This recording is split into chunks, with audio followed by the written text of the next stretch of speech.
तड़का लगाने नहीं जाता हूँ, मैं मरहम लगाने जाता हूँ। अगर जिंदा हो तो फिर जिंदा नजर आना बहुत जरूरी है। और टीना की जो दोस्ती है या जो प्यार मोहब्बत इश्क जो भी कह लें, उस पर एक सवालिया निशान है। में जो तड़का लगाने जाते हैं उस पर क्या कहेंगे? आपकी बातों बहुत मैं तड़का लगाने नहीं जाता हूँ, मैं मरहम लगाने जाता हूँ।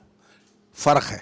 मैं ऑलरेडी वो इतने ज़्यादा घायल हो गए होते हैं कि अगर घायलों पे क्या वार करना, जो उन पे वार होना था, जो कि सही है, और सलमान जो अपने तरीके से करते हैं उस घाव पे मरहम लगाना बहुत ज़रूरी है, मरहम पट्टी करने बहुत ज़रूरी है। लेकिन मरहम पट्टी के साथ साथ ये नहीं है कि आपके साथ जो हुआ वो बहुत बुरा हुआ, सही हुआ, लेकिन आप संभल जाएं अपने तरीके से। जो आपको जो बिग बॉस यानी कि सलमान और बिग बॉस जो आपको कह रहे हैं उस पर अमल करें, अपनी स्ट्रैटेजीज़ को बदलें। अगर आप गलत हैं तो अपने को सुधारें, सुने समझे, नहीं तो गेम से बाहर जाएं। क्या लगता है इस मरहम पे किसके ऊपर सबसे ज्यादा इफेक्ट पड़ा है? आई थिंक अभी पड़ा है या नहीं, पर पड़ेगा, अंकित पे पड़ेगा, क्योंकि वो सबसे ज़्यादा खामोश थे और वो बिल्कुल चुप चुप से और बिल्कुल अलग अलग से अपने को बिल्कुल उन्होंने ऑस्ट्रेसाइज कर लिया था, एक तरीके से एक्सट्रिकेट कर लिया था और अलग से बैठे रहते थे। तो सलमान ने उनको सिर्फ यही समझाया और बताया कि भाई अगर आप ये गेम खेलने आए हैं, इस रियलिटी शो का हिस्सा हैं, तो दिखिए वैसा कि आप भी इस गेम का हिस्सा हैं, ना कि आप ये कंटेस्टेंट्स अलग हैं और आप बिल्कुल अलग हैं।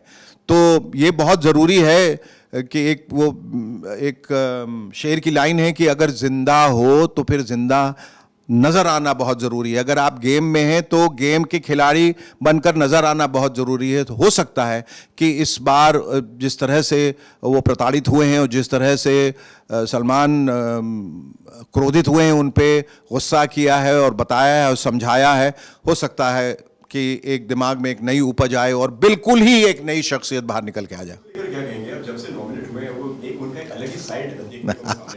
ये देखिए, इंसान की ये फितरत है और ऐसा होता है कि शादी के बाद भी देखिए पति पत्नी जो हैं शादी से पहले बहुत प्यार करते हैं और शादी के बाद अगर कोई अगर ज़रा सा भी रूड हो जाए तो पत्नी घूम के कहती है, तुम तो ऐसे न थे, तुमने कैसे कह दिया मेरे बारे में ऐसी बात, पहले तो तुम कुछ नहीं कहते थे।